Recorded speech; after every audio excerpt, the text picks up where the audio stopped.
Hello friends, स्वागत है आपका सीएनजी क्लास 12th पर। तो आज हम 12th क्लास का इंग्लिश जो आपका रेनबो बुक है उससे हम बहुत सारा जो इम्पोर्टेंट ऑब्जेक्टिव नहीं आपका सब्जेक्टिव प्रश्न है वही हम आपको पढ़ाने वाले हैं, जो कि आपको एग्जाम में आने की संभावना है। वही सब प्रश्न आपको पढ़ाया जाएगा और साथ साथ इंग्लिश और हिंदी। ऐसे स्टूडेंट जिनको इंग्लिश समझ में नहीं आती है उनके लिए हम हिंदी में भी लिख दिए हुए हैं ताकि वे हिंदी के माध्यम से भी अच्छे तरीके से समझ सकते हैं। और आपको अगर ज़रूरत पड़ेगा तो आपको हिंदी में आपको इंग्लिश में कन्वर्ट करके वहाँ पे एग्जाम में लिख सकते हैं। कोई सोचेंगे आप हिंदी में और उसको तोड़ कर इंग्लिश में लिखते हुए चल जाए, तो टूटी फूटी इंग्लिश में लिखेंगे तो भी कोई बात नहीं है, क्योंकि बिहार वाले स्टूडेंट का इंग्लिश स्ट्रॉन्ग नहीं होता है। तो ये क्या करते हैं, सबसे पहला नंबर प्रश्न से अच्छे तरीके से समझना स्टार्ट करते हैं। उससे पहले जल्दी से शेयर जरूर कर देंगे वीडियो को। फटाफट से शेयर मारिए अपने दोस्तों के पास और लाइक भी कर दीजिएगा। जो भी नए बच्चे होंगे इस चैनल को सब्सक्राइब कर लीजिएगा और व्हाट्सअप ग्रुप ज्वाइन नहीं किए, डिस्क्रिप्शन में लिंक होगा, जल्दी से जाकर व्हाट्सअप ग्रुप जरूर ज्वाइन कर लेंगे। चलिए समझना स्टार्ट करते हैं। देखिए सबसे पहला नंबर प्रश्न क्या करा है कि what is linguistic emergency, do we all face it, how does it affect of speech. इसमें कहा जा रहा है कि भाषाई आपातकाल क्या है, क्या हम सभी इसका सामना करते हैं, इसका हमारी वाणी पर क्या प्रभाव पड़ता है। ये कहाँ से लिया गया, तो लिया गया है कहा कि अ हैव अ ड्रीम, जो मेरा एक सपना है, वो जो आपका चैप्टर जिसको मार्टिन लूथर किंग जूनियर लिखे हुए हैं और वह एक स्पीच है, भाषण है।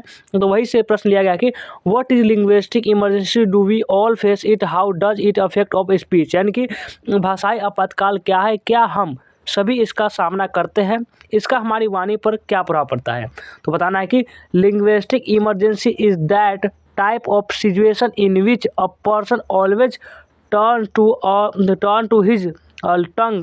It all occur when we sometimes get trouble to speak in the language other than our mother tongue, यानी मातृभाषा। so we suddenly turn to our mother tongue. Yes, we face it and it affects our speech awfully।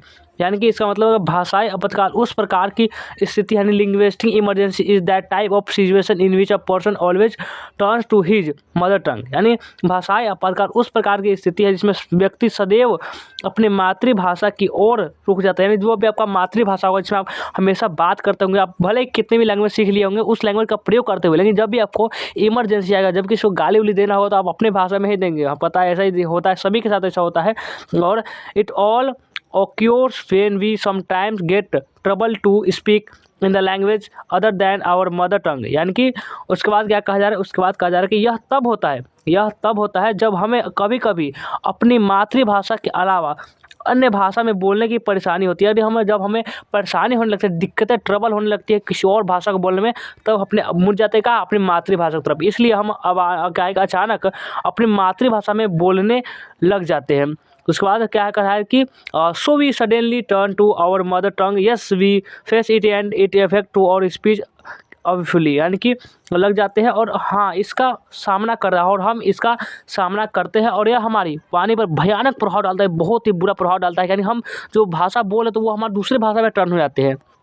तो ऐसा होता है और ये प्रश्न आपको एग्जाम में आ सकता है। तो आपको इसी प्रकार से लिखना है, हिंदी में भी आप समझ गए होंगे और इंग्लिश में भी समझ गए होंगे। तो अब इसका होगा कि आपका अगर इंग्लिश में आप नहीं वहाँ पे याद आ रहा तो थोड़ा हिंदी में पता होगा हाँ ऐसा ऐसा हुआ था, तो उसको इंग्लिश में थोड़ा बहुत तोड़ कर लिख देंगे, क्योंकि इसके अलावा अपना दूसरा कोई उपाय भी नहीं होता, इसलिए ऐसा लिखना होगा। और दूसरा प्रश्न देखिए, who was the second important person Nanu Kaka had planned to meet. यानी कि दूसरा नानू काका ने दूसरे किस महत्वपूर्ण व्यक्ति से मिलने की योजना बनाई थी, दूसरा जो था वो कौन से महत्वपूर्ण व्यक्ति था। तो बताना है कि the second important person Nanu Kaka had planned to meet was the welfare minister. Nanu Kaka ने जिस दूसरे महत्वपूर्ण व्यक्ति जो था उससे मिलने की जो योजना बनाई थी वह कल्याण मंत्री थे। कौन थे, कल्याण मंत्री, जिसको हम इंग्लिश में वेलफेयर मिनिस्टर कहते हैं, ध्यान रखेंगे। तो ये था आपका 2 नंबर प्रश्न जो आप अच्छे तरीके से समझ गए हैं। तो बढ़िए आगे नेक्स्ट अब आइए, नेक्स्ट प्रश्न क्या कर रहा है कि Nanu Kaka made a big promise to Sohanlal Ratiram, did he fulfil his promise. Nanu Kaka ने सोहनलाल रतिराम से बड़ा वादा किया, क्या उन्होंने अपना जो वादा किया था वो पूरा किया, यही आपसे सवाल है। तो बताना क्या है, लिखना आपको एग्जाम में है कि Nanu Kaka had promised Sohanlal that he would speak to the ambassador Hazrat Barkat Ali for his son suitable foreign posting, यानी कि इसमें कहा जाएगा कि नानू काका ने सोहनलाल से वादा किया था। नानू काका हैड प्रॉमिस्ड सोहनलाल से नानू काका ने वादा किया था कि वह उनके बेटे की उपयुक्त विदेशी पोस्टिंग के लिए राजदूत हजरत बरकत अली से वे बात करेंगे। Has sown suitable foreign posting. और उसके बाद कहता है कि सोहनलाल इन्फॉर्म्ड नानू काका that somebody had poisoned the mind of the ambassador about his son। उसके बाद क्या कहा जा रहा है, उसके बाद कहा जा रहा है सोहनलाल ने नानू काका को सूचित किया कि किसी ने राजदूत के मन में उनके बेटे के बाहर के खिलाफ जो है जहर भर दिया। अगर वैसा बेचाए वो अच्छा वैसा नहीं, इस प्रकार से जहर भर दिया है उसके किसी जो वो आपका सोहनलाल के जो बेटा है उसके खिलाफ किसी ने उसके विरुद्ध क्या हुआ कि जहर भर दिया, कुछ उल्टा सीधा बात को बोल दिया है। और आगे क्या कहा जा रहा है, और आगे कि ही therefore requested Nanu Kaka to do the needful and clear the misunderstanding. और इसलिए उन्होंने नानू काका से आवश्यक कार्रवाई करने और गलतफहमी को दूर करने का विरोध किया, जिससे जो ये जब सोहनलाल था अपने बेटा की शादी जिसके बेटी से करना चाहता उसके खिलाफ कोई आदमी ने उसके सोहनलाल का जो बेटा रति रहता उसके खिलाफ जहर भर दिया कि वो ऐसा ठीक नहीं है, वैसा वैसा करता है, जहर भर दिया, इस कारण वो शादी ना करे। इसलिए वो नानू काका कहते हैं आप उस मिसअंडरस्टैंडिंग जो हुई है वेलफेयर मिनिस्टर से दूर करके आप हमें हमारे बेटे के शादी वेलफेयर मिनिस्टर के बेटे के साथ कर दीजिए। ऐसा वैसा बात होती है। चलिए अब नेक्स्ट प्रश्न पर चलते हैं। 4 नंबर जो प्रश्न है कि हाउ डिड नानू काका इम्प्रेस सोहनलाल रतिराम, कि नानू काका ने सोहनलाल रतिराम को कैसे प्रभावित किया, अपने प्रभाव कैसे डाला। लिखना है कि नानू काका started describing his link with a highly influential person in a low tone so that Sohanlal could hear him। यानी कि नानू काका ने ऊंची आवाज़ में अपने प्रभावशाली व्यक्ति के साथ, यानी कि ऐसा वो बातचीत जब करते हैं, अब लेखक और राइटर जब नानू काका बात करें ऐसा लगता है कि वो तो बहुत बड़ी आदमी है, और वहाँ से मिलने के लिए आए हुए संबंधों का वर्णन करना शुरू किया ताकि सोहनलाल उसे सुन सके था। जोर से बोला था कि अरे नानू का क्या था जो अपने जो उसका जो भांजा था, जो उनके मामा जो बोल रहे थे, लेखक के जो राइटर मनोहर मालगुनकर जो मामा जी थे नानू काका, तो वे कहता है कि अरे क्या नाम था उसका, मनोहर मालगुनकर बोलते कि अरे ऐसा सुनता है वो मैंने उसको टिकट मैंने दिलवाई थी, किसको, हजरत बरकत अली को, जो राष्ट्रपति बन रहे थे मैंने उसको दिलवाई है। ऐसा बात करता है ताकि उसको लगे कि हाँ ये तो बड़े आदमी, काम के आदमी हमसे मिला है तो हम इससे जाकर मिले। फिर वह राजदूत कौन होते हैं, राजदूत होते हजरत बरकत अली के बारे में इस तरह से बात करने लगा जैसे वे सबसे अच्छे दोस्त हो, बहुत मस्त फ्रेंडशिप हो। सोहनलाल उसे बातचीत से बहुत प्रभावित हो गया। क्या बहुत प्रभावित हो गया। Then he started talking about Hazrat Barkat Ali the ambassador in such a way as if they were the best friends. Sohanlal was greatly impressed by that talk. यानी कि नानू काका ने ऊंची आवाज़ में अपने प्रभावशाली व्यक्ति के साथ संबंधों का वर्णन करना शुरू किया ताकि सोहनलाल उसे सुन सके। फिर वह राजदूत हजरत बरकत अली के बारे में इस तरह से बात करने लगा जैसे कि वो सबसे अच्छे दोस्त हो, और सोहनलाल इसी कारण से सोहनलाल उस बातचीत से बहुत ज़्यादा प्रभावित हुआ और उसे बात करने के लिए नानू काका से वो खुद निकल कर आया। नेक्स्ट देखिए अगला प्रश्न क्या है कि give a character sketch of Nanu Kaka, do you like him.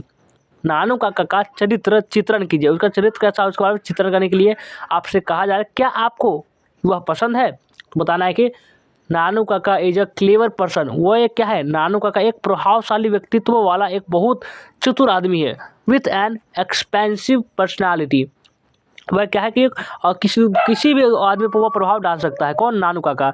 और he is expert at telling lie in a highly impressive manner. यानी कि he is a quick thinker and can take decision on the spot. यानी कि इसमें क्या कहा जा रहा है, सबसे पहले समझिए वह बेहद प्रभावशाली तरीके से झूठ बोलने में माहिर। वो ऐसे झूठ बोलते हैं ना कि कोई माई का लाल नहीं जो सब पहचान सके ये बंदा झूठ बोल रहा है। यानी कि इससे इतना उस कदर वो झूठ बोलते हैं किसे पहचान ही नहीं पाएगा कोई कि बंदा झूठ बोल रहा है। तभी तो नहीं पहचान पाता पूरा जो आपका चैप्टर है मनोहर मालगुनकर का जो पिंच अप सभी में आप देखेंगे हर एक मोड़ पर नानू काका झूठ का सहारा लेते हैं। और इसमें बहुत सारे वेलफेयर मिनिस्टर को धोखा देते हैं, जो हजरत बरकत अली उसको धोखा देते हैं, फिर जो आपका सोहनलाल होता है उसको तो बैंड बजा देते हैं। यहाँ तक जो आप जो इसके पास कार लेने के गए तो उसको भी बेवकूफ़ बनाते हैं। देखिए ये होता है दिमाग का खेल। और उसके बाद देखिए आगे क्या कहा जाता है कि he has the ability to adopt himself to changing circumstance and act according to the need of the hour. यानी उसमें क्या कहा जा रहा है कि वह एक तेज दिमाग वाला व्यक्ति है। कौन? नानूका के बारे में बात हो रही है। और मौके पर ही निर्णय ले सकता है, यानी जब उसको ज़रूरत होती है हमेशा सही निर्णय लेता है वो नानूका का। वह बदलती परिस्थितियों के हिसाब से खुद को ढालने और समय की ज़रूरत के हिसाब से काम की क्षमता रखता है। वो सब काम कर सकता है। यानी नानूका का is a clever person with an expensive personality, is in an expert at telling lies in a highly expensive manner, he is a quick thinker and can talk decision on the spot. He has the ability to adopt himself to changing circumstances and act according to the need of the hour. चलिए अब अगला प्रश्न चलते हैं। आपका next है कि Nanu Kaka tells lot of lie, who does he. Nanu Kaka बहुत झूठ बोलता है। सही बात है, बहुत झूठ बोलता है। वो ऐसा क्यों करता है? ये आपसे सवाल में है कि वो ऐसा करता क्यों है, आखिर वो ऐसा क्या ज़रूरत है इतना झूठ बोलने की? तो बताना है कि do so does he succeed in his pursuit. आपका आंसर मिला कि एब्सोल्युटली। एब्सोल्युटली यानी कि क्या वो ऐसा करने में सफल होता है? ये आपका क्वेश्चन में है, तो उत्तर मिला कि बिल्कुल, absolutely. Nanu Kaka tales a lot of लाई, यानी कि नानू काका बहुत झूठ बोलता है, बहुत ज़्यादा झूठ बोलता है। It has a reason behind. इसके पीछे एक कारण है। क्या है कि it is has a reason behind. Actually he wants to meet the minister. दरअसल वह मंत्रियों से मिला चाहते हैं। मंत्रियों से मिला, क्यों मिला चाहते हैं ये तो लास्ट बार जाते जाते भी नहीं पता चल पाया। He is always in search of a chance to meet the minister. In addition to it he uses all his words and weeds. यानी कि वो हमेशा मंत्री से मिलने के मौके की तलाश में था कि कैसे हम मंत्रियों से मिल सके। इसके अलावा वो अपनी सारी बातें और बुद्धि का इस्तेमाल करता है, और तो इसने इस्तेमाल करके आखिरकार वो मंत्रियों से मिल ही लेता है। क्या मंत्री से मिलता है? क्या मंत्री नानू काका के समझिए घर आते हैं, किससे मिले कि नानू काका से मिलने के लिए, सिर्फ उनके झूठे बातों को प्रभावित होने के कारण। और आपका ये 7वां नंबर जो प्रश्न करा है कि in what dress did the author go to the minister along with Nanu Kaka. यानी कि लेखक नानू काका के साथ मंत्री के पास किस पोशाक में गए थे? जो लेखक थे वो नानू काका के साथ मंत्री के जो पास मिले गए थे, मिनिस्टर से मिलने के लिए गए थे, तो वो कैसे पोशाक में गए थे, ये आपका सवाल है। और ये MCQ के सवाल में आएगा, ध्यान रखिएगा। The author went to the minister in Jodhpuri coat and orange turban along with Nanu Kaka. क्या कहा जा रहा है, ध्यान समझिएगा। लेखक नानू काका के साथ जोधपुरी कोट और नारंगी जो ऑरेंज कलर का जो पगड़ी होता है उसको माथा पर बांधते हैं, और नानू काका के साथ जोधपुरी कोट पहनकर मंत्री के पास मिलने के लिए चले जाते हैं। क्योंकि वो समझता था नानू काका कि अगर हम ऐसे वैसे जाएंगे तो ये समझ को हमको ज़्यादा इज्जत नहीं देगा, हम कुछ ऐसा बनकर जाते ताकि ये ज़्यादा हमको इज्जत दे। और आपका 8वां नंबर प्रश्न समझिए। इसलिए आपको हिंदी और इंग्लिश दोनों भाषा में लाए हुए ताकि आप बहुत मज़ेदार अच्छे ढंग से समझ सके। समझ में आ रहा है या नहीं आ रहा है हमें कमेंट करके जरूर बता देंगे। और ये साइंस, आर्ट्स, कॉमर्स सभी स्टूडेंट के लिए निश्चित होकर मस्त देखा करिए। और आगे देखियो, what important information did Nanu Kaka collect eight Ratiram place. क्या कहा जा रहा है? नानू काका ने रतिराम के यहाँ कौन सी महत्वपूर्ण जानकारी एकत्र की थी? नानू काका जब रतिराम के यहाँ आया था, कौन सी जो महत्वपूर्ण जानकारी थी वो यहाँ से एकत्र करके, यहाँ से लेकर के गया था? तो बताना क्या है? बताना है कि important information which Nanu Kaka collect at Ratiram's place was that the welfare minister is not ready to get his daughter married to Sohanlal son. कहा जा रहा है कि नानू काका ने रतिराम के यहाँ जो महत्वपूर्ण जानकारी एकत्र की वह यह थी कि कल्याण मंत्री जो वेलफेयर मिनिस्टर जो है अपनी बेटी के शादी सोहनलाल के बेटे से करने के लिए वो तैयार नहीं क्यों करेगा? जो भी अपने जो लेवल होता है वो अपने लेवल का अपने बंदे से शादी जो रिश्ता जोड़ता है ना, किसी नीचे वाले से क्यों करेगा ना। उसके बाद कहता है he also collected the information that the welfare minister is going to get his daughter married to prince of Ninnaur. वो निन्नौर के जो राजकुमार है उनसे वेलफेयर मिनिस्टर का जो बेटी है वो निन्नौर के राजकुमार जो है उस वहाँ से शादी हो रही है। यानी कि अपने बेटे के साथ वेलफेयर मिनिस्टर निन्नौर के राजकुमार से कर रहे हैं, ऐसा उनको भी पता चलता है। वहीं से उन्होंने यह भी जानकारी एकत्र की कि कल्याण मंत्री अपने बेटे की शादी राजकुमार से करने जा रहे हैं। कहाँ के? तो वो निन्नौर के। नेक्स्ट आइए, अगला प्रश्न है, what were the trials and tribulations Martin Luther King junior और टॉक्स अबाउट। यानी क्या कहा जा रहा है? मार्टिन लूथर किंग जूनियर किन परीक्षणों की और कलेशों के बारे में बात करते हैं? कौन से कलेशों के बारे में बात करते हैं? Martin Luther King junior talks about the trials and tribulations that Negro people across the country face. यानी कि मार्टिन लूथर किंग जूनियर ने देश भर में निग्रो लोगों द्वारा झेली जाने वाली कठिनाइयों और परेशानियों के बारे में बात की है। जब निग्रो इस नस्लीय भेदभाव के खिलाफ आवाज़ उठाते हैं तो उनकी आवाज़ क्या करती है, दबा दी जाती है। क्या करती है, आवाज़ को दबा दी जाती है। When the negroes raise their voice against the racial discrimination their voice is suppose they are misbehaves and treated as that last grade citizens। यानी इसमें कहा जा रहा है कि जब निग्रो आवाज़ उठाते हैं तो उनकी आवाज़ को दबा दिया जाता है, उनके साथ दुर्व्यवहार किया जाता है और उन्हें सबसे निचले दर्जे का नागरिक समझा जाता है। जिसको कोई नौकर समझ रखता है, जो भी गोरे लोग होते हैं, काले लोग क्या करते हैं, नौकर समझ के रखते हैं। यानी कि वैसा कुछ है ही नहीं। अगर मान के चलिए होटल में कमरा लेना है तो वो सिर्फ क्या लेंगे, सिर्फ अमीर लोग। कहीं कुछ मिल रहा है सिर्फ अमीरों को, कोई अवार्ड कोई कंपटीशन हो रहा है सिर्फ अमीर नहीं, बात जो गोरे लोग होते हैं वो, जो काले लोग हैं उसको तो समझा ही नहीं जाता कि आदमी है। नौकर जो सर्वेंट बना कर रखते हैं, कौन, गोरे लोग। चलिए आगे देखते हैं। नेक्स्ट एक निकले मार्टिन लूथर किंग जूनियर। वो भी क्या थे, वो भी निग्रो में से आते थे, वो भी काले लोग में से आते थे, लेकिन वो क्या किए, वो एक भाषण दिए। कौन भाषण, आई हैव ए ड्रीम, जिसको सुनने के लिए बहुत सारे लोग आए और इसी भाषण की वजह से निग्रो को उनका अधिकार मिला।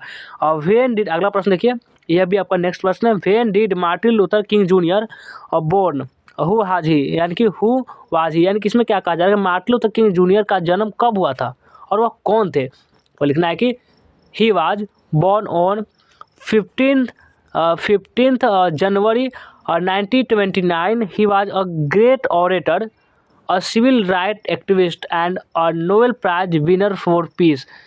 He fought against racial discrimination। यानी कि मार्टिन लूथर किंग जूनियर का जन्म कब हुआ और वह कौन थे। तो लिखना है कि उनका जन्म 15 जनवरी 1929 को 15 जनवरी 1929 को हुआ था। वे एक महान वक्ता, एक ऑरेटर, एक सिविल राइट एक्टिविस्ट यानी दलित अधिकार कार्यकर्ता और एक पीस के लिए यानी Nobel prize winner for peace, peace के लिए जो यानी शांति के लिए उनको नोबेल प्राइज से भी सम्मानित किया गया था। उन्होंने नस्लीय भेदभाव के खिलाफ लड़ाई की थी। यानी कि he was fought against racial discrimination, जो कोई नहीं करता था वो मार्टिन लूथर किंग जूनियर किए थे, वो इसलिए तो तभी वो जाने जाते हैं।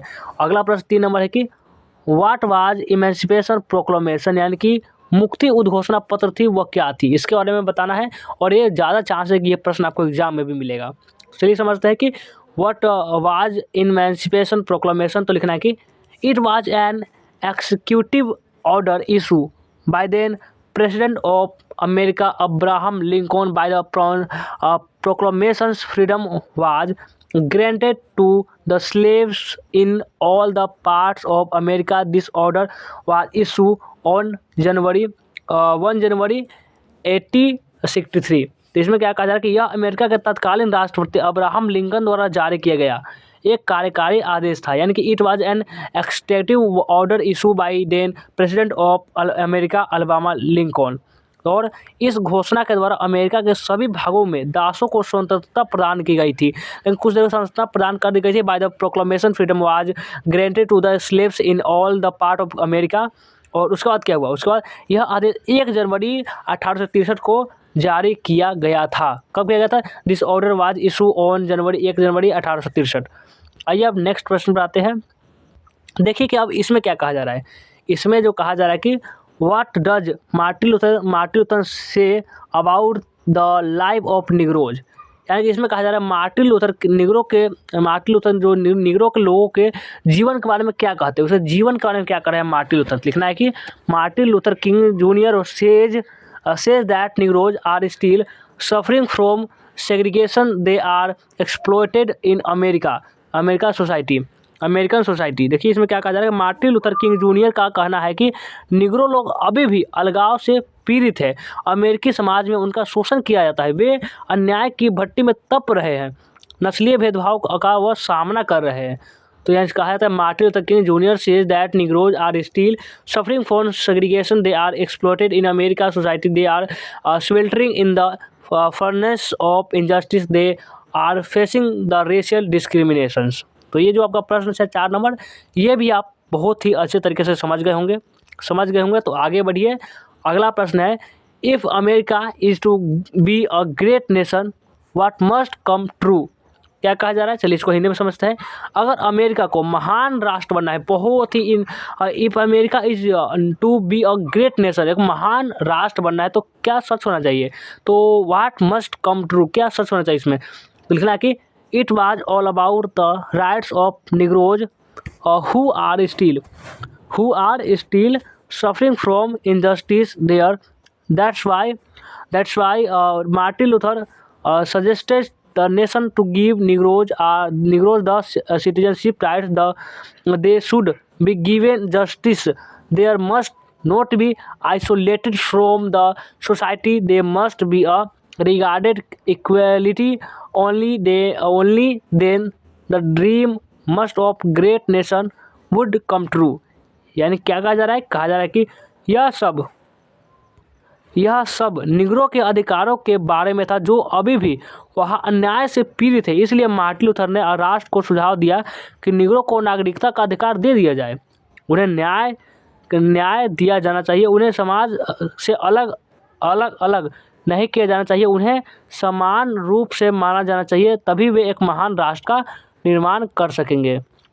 आते हैं अब अगला प्रश्न पर। देखिए, what was Martin Luther dream, Martin Luther का सपना क्या है। What was Martin Luther dream, तो लिखना है मार्टिन लूथर का सपना क्या था। तो बताना है कि Martin Luther dreams that one day this nation will rise up and leave out the true meaning of its creed. यानी कि मार्टिन लूथर का सपना है कि एक दिन यह राष्ट्र उठ खड़ा होगा और अपने पथ के सच्चे अर्थ को जिएगा। और कहते कि one day his children would be identified not because the color of their skin but by the content of their character। एक दिन उनके बच्चों की पहचान उनकी त्वचा के रंग से नहीं बल्कि उनके चरित्र के गुणवत्ता के हिसाब से। ऐसा नहीं कि उनके रंग काले हैं, गोरे, ऐसा नहीं कि उनको बहुत खराब आदमी, उनके जो कर्म करेंगे, उनका जो चरित्र उनके हिसाब से उनको पहचाना जाएगा। वैसा मार्टिन लूथर किंग जूनियर का मानना था। आगे देखते हैं 7 नंबर जो प्रश्न है, Who are languishing in the corners of American society? How are they treated?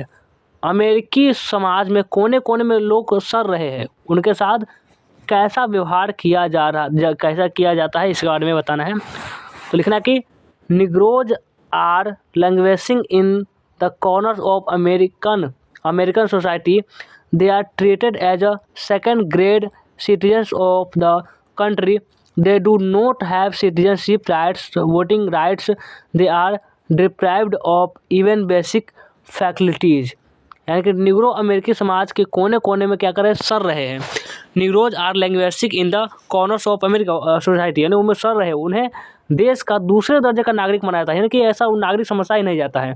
उनके पास नागरिकता के अधिकार, मतदान के भी अधिकार नहीं, वो किसी को नेता वता कुछ चुन भी नहीं सकती है, अपने चुनाव भी नहीं कर सकती है, वे बुनियादी सुविधाओं से भी वंचित हैं।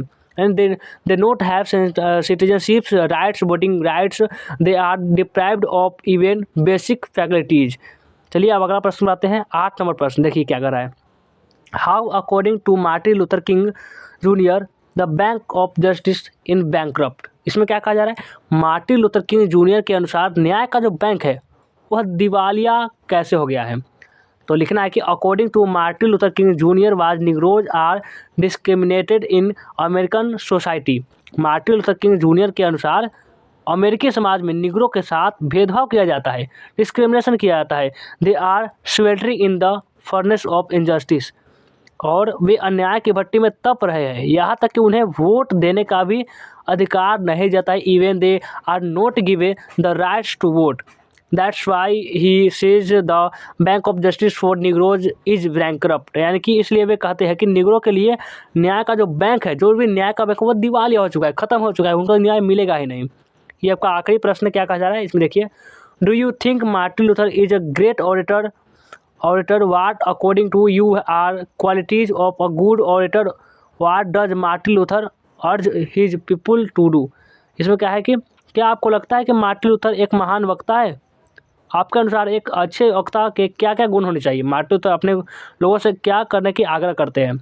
Yes, I clearly sees that Martin Luther is a great orator. According to me, the orator who is able to pull the attention of this audience till his last word and able to bring the audience parallel to his speech is a good orator। हाँ, मैं एक स्पष्ट रूप से कहता हूँ कि Martin Luther एक महान वक्ता थे। मेरे अनुसार जो वक्ता अपने अंतिम शब्दों तक श्रोताओं का ध्यान खींचने में सक्षम हो और श्रोताओं को अपने भाषण के समांतर लाने में सक्षम हो, वही एक अच्छा वक्ता है। यानी जो अपने ऐसा कुछ बोले जो उसके लोग कुछ लोग उसके आवाज़ को सुने, वही एक महान वक्ता है। वैसे आपका इंग्लिश का क्लास कैसा लगा कमेंट करके जरूर बताएंगे, और पसंद आने पर लाइक जरूर कर देगा, शेयर भी कर देंगे। जो भी नए बच्चे होंगे इस चैनल को सब्सक्राइब कर लेंगे, और व्हाट्सएप ग्रुप ज्वाइन कर लेंगे, डिस्क्रिप्शन में लिंक मिलेगा। चलिए वीडियो को एंड करते हैं, मिलते हैं फिर से नेक्स्ट वीडियो में।